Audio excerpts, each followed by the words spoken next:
Now, before we got on air, Rene, you wanted to have a good crack at me and my club, who I follow and who I'm pretty much ashamed to say I do follow on more than one occasion, and that's the Melbourne Footy Club. Where are we as far as you guys can see it? Well, look, I'm so disappointed because only a few weeks ago, a couple of weeks ago, they promised so much with a performance that was magnificent. But last couple of weeks, where are they? Where are they going? They don't look like making the eight. I don't see them making the eight at all. They don't deserve to make the eight. No, they don't deserve to make the eight. I just think that they just fall away when they really need to be counted for. Secondly, their coach, is he the man for the job? I'm in two minds. He's got a very large payout. If they do get rid of him, who do they get? Who's the guy? They haven't found the right mix of coach and player, other than when Danaher was there and maybe Paul Roos. So where do they go next? Very, very disappointing because they had the greatest chance of all time to be in the top 4 or 5 for sure. Yeah. Well, I can tell you from the Melbourne fraternity or the supporters who follow the club, they are, and I know this happens with every club when they start going bad, but they are just extremely fed up with being let down time and time again. As you say, Kinky, when the question gets asked, they go missing every single time. And whether Goodwin's the right guy for the job, I can tell you now, every supporter is very fed up with the way Simon Goodwin handles himself after every game. He said it after the game the other night when they got beaten. He said, we just need to play better. Now, my answer to that, or my question to that is, well, they've been playing this bad for 2 years. You're the coach. Why? Why not? Why are they playing like this every week when the pressure was on? And it was even like my son said before the game. This game the other night against Sydney, it's a must win. It's a should win, which means we'll probably lose. And he was dead right. But everybody's extremely frustrated. But what do they do if they do get rid of Goodwin? Who steps in? Alan Richardson. That's my answer. Who I see. I mean, he's not the man. Finey, I think he's a lovely bloke, Richo. But yeah, lovely. You can't throw him in the deep end now at Melbourne. So who knows? Melbourne supporters wouldn't take it. Look, Sergio, when I was 7 years old or 6 years old, anyhow, I went to Olympic Park in Melbourne with Ralphie Horowitz's cousin Paul. He was my best mate. Yep. And Paul also barracked for Melbourne, like Racetrack Ralphie. And Melbourne that afternoon won the Football Olympics. And on the way home, Paul said to me, you should barrack for us. We're the premiers. And you know what I said to him? I said, when you get an actual premiership for piggyback races, I'll barrack for Melbourne. I remember saying it as a 6-year-old. And I tell you what a pity they don't have the Footy Olympics anymore, because the most consistent sporting team in my life, and I'm sad to say this because it's, I've got friends who barrack for Melbourne. I really do. They have been so consistent all my life as a non-offensive, non-threatening, even in their 2 grand final years. They were way off. Mediocrity, yeah. And it just, the height they hit was that final against Carlton when the Ox was on fire. They looked brilliant. Yeah. But gee, it was a short time in the sun, and they gravitate so quickly back towards not being terrible, but just being tepid. And that's what they were against Sydney. Exactly. At that style of play that has been very much their DNA all my life. And I'm talking 48 years of following footy. Yeah. You've never looked at the footy fixture and said, shit, we're playing Melbourne next week. No, exactly. We would struggle in the Paralympics at the moment. And the disappointing thing about that game too, Finey, is the way Sydney controlled it right from the start, and Melbourne did nothing about it. They didn't, up the ante or do anything, and they just let Sydney do what they like all night. That was so disappointing. And it's hard to put your finger on it. Petrarca's had a good season. He's a good kid. He's good, Petrarca. He beats the order. I think Wiedemann's shown something? He definitely has. Yeah, he's gone off the boil a bit the last few weeks, which is fine. Players do that. Yeah. But this is a very condensed season, and for a young player, that's not easy to play every 4 days, you know. Exactly. Max Gawn's disappointing to me. Look, Clayton Oliver's a very good player, but, gee, how many times when Melbourne have had to take the game on is he found wanting with his kicking and his ability at that point? During the game, he's okay. Yeah. But it's when you've got to, you know, go for home and kick a big goal or kick it down the guts, he's found a bit wanting. I don't know. It's hard to put your finger on it. Yeah. I think part of the reason that fine is exactly what you said. It's ingrained in their DNA and has been for decades. Now, I don't know how you change that overnight. And Clayton Oliver's just about the number one tackler in the AFL, but I reckon at Melbourne he's the number one turnover king as well. And you can't have it both ways, you know. Just moving on, Finey, how about Connor McKenna at Essendon? And what's the take on him wanting to jump ship pretty quickly? Oh, gee, you know, he didn't want to come back from Ireland, to be honest. He came back. This has happened before, hasn't it? Yeah, he came back from Ireland. There was that, did he or did he not have COVID-19? He's very upset with how he was treated by the media, and I agree. It was to treat him like a criminal, you know, it was very unfair, very unfair. And I'm not sure whether Essendon stood up for him.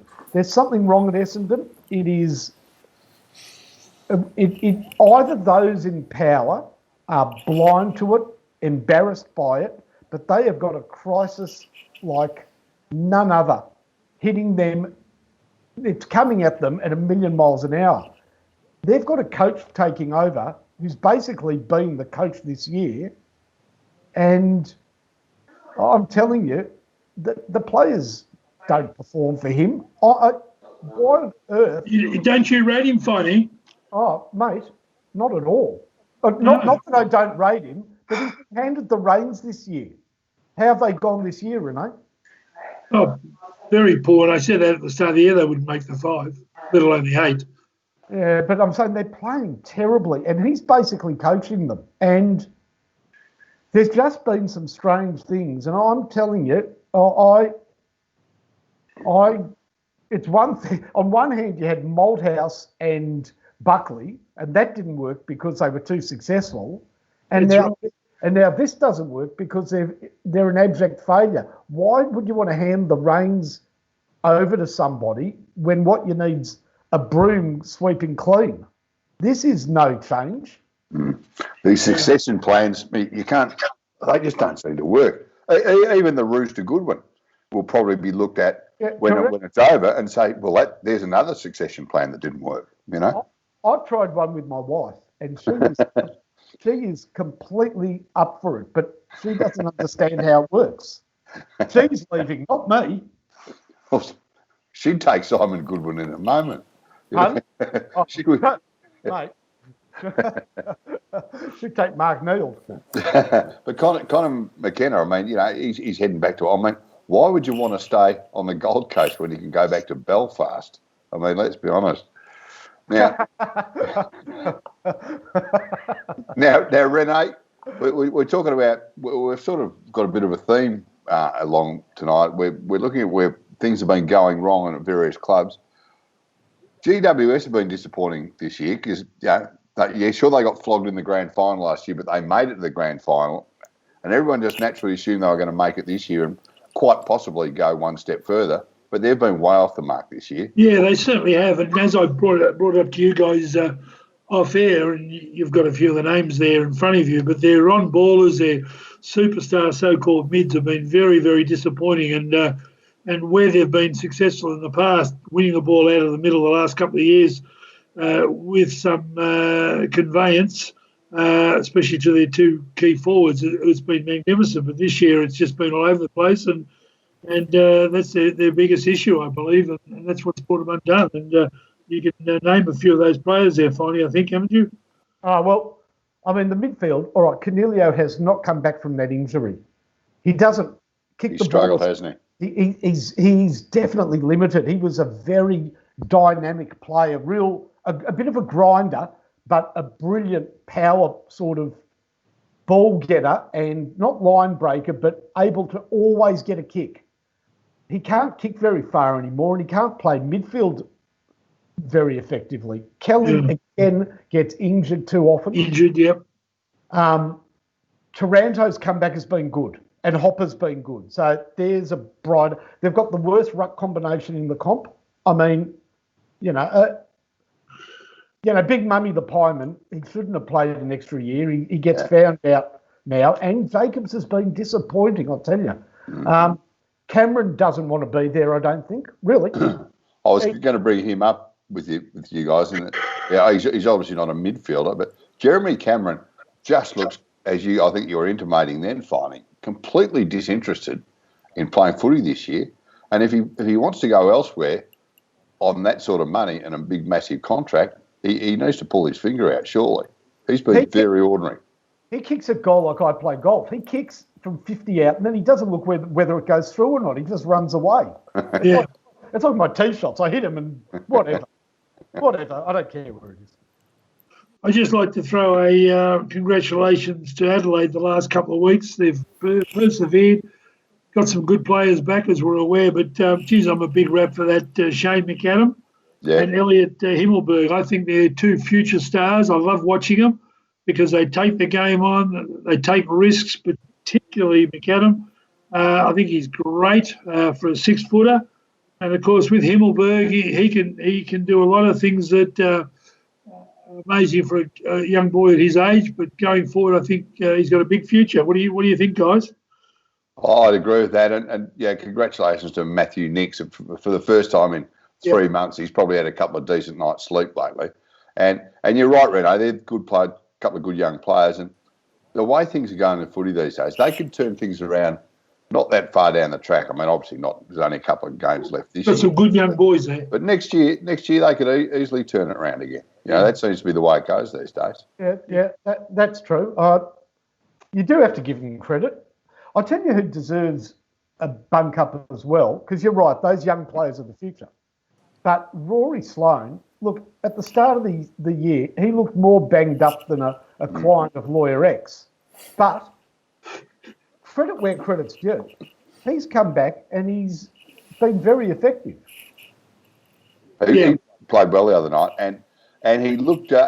He's playing with. I mean, this sounds like a silly thing to say. This is something you just assume that a captain of a footy club's going to be, but he seems to be playing with enthusiasm and enjoying his footy. He's playing with freedom, and that's what you want to see. He's a captain. Yeah. He's injury-free, and he's really taking the game on. Freedom is what it's about. Absolutely. And the other one, probably while we're giving a few pats on the back after having a crack at a few clubs and players, is Justin Longmuir at Freo. I reckon he's going to turn out a pretty damn good coach down the track. He's getting them playing reasonably well at the moment. Yeah, he's got a belief from the boys, hasn't he? He has. And he does something that other coaches don't do but should do. Yeah. So, just before he loses his cool, he always looks up at the monitor and sees how silly he looks and he stops it. And, guys, how do you see the big game, Richmond and Geelong, Friday night, Metricon? It's a big one. How do we see it? Well, it's certainly the game of the round, if not the season so far, you reckon, on paper at least. It's a great game. Yeah, the way they've been playing, especially at Metricon, I don't think they've dropped the game this year, Geelong. They'll go into this game as favourites, and rightly so. They're just playing real good footy at the moment, Geelong. I mean, you're right. They would be cock a hoop. And I've got to be honest, that starts the way I've described them previously, cock a hoop, but it ends differently because I've sort of thought they're a bit not overrated. I've felt that home ground advantage inflates them a little bit. Mm. But no, they've been great this year. But Richmond have their number. Richmond know them. And Richmond can stop them being their best selves. I cannot wait to see Bolter, who everybody is, comparing very favourably to Alex Rance, take on the big man Tom Hawkins. That will be most interesting. Yeah. You're quite right about that.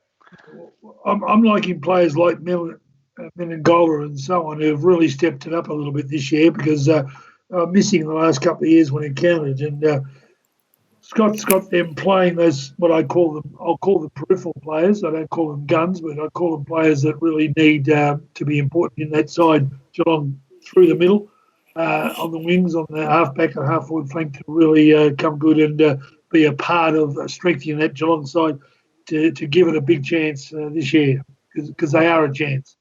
I'm glad Rene called him Menegola because I was listening to Alan Richardson doing special comments on 3AW. And he referred to him as Menengola, which, of course, is the new virus. It's half meningitis, half Ebola. And well, he's a goaler anyway. That's the main thing. Hey, Finey, your team's called sitting on 36 points. You've got West Coast this week. How do you see it? Can they stay in the 8? Oh, they'll beat West Coast comfortably. They will. Did you see West Coast team? Yeah, I reckon for that reason alone, Finey, I'll be back in the Saints this week. West Coast have had to make 6 more changes this week. And they've got the third Brayshaw making his debut. He's been on the list for 3 years. He's playing his first game.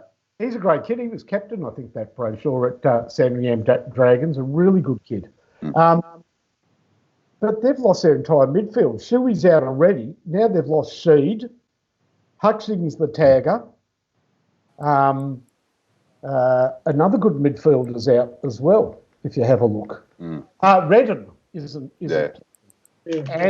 and Jeddah. And I heard that there's still a big query over McGovern with his injured thumb. St Kilda should win that game. They bloody well better. That's a weakened West Coast. Well, Collingwood's in a situation on 34 points, GWS on 32. Collingwood's got Gold Coast, of course, on Monday night, and GWS have got Melbourne on Saturday. So they're 2 pretty crucial games to sort of tie up that top 8, isn't it? Oh, they're both crucial. I mean, they're crucial games. I mean, I know it's a bit of a cliche, but every game's important for sort of every club down this sort of business end. But, yeah, the Melbourne GWS game, this is the sort of game that Melbourne are likely to come out and win by 6 goals. They probably won't. But GWS, they need it desperately. And Collingwood, you reckon they should be too good for Gold Coast and at least sort of, lock themselves into that final 8. Yeah, the best thing Melbourne could do against GWS is at the end of the game give Tomlinson back. Yeah.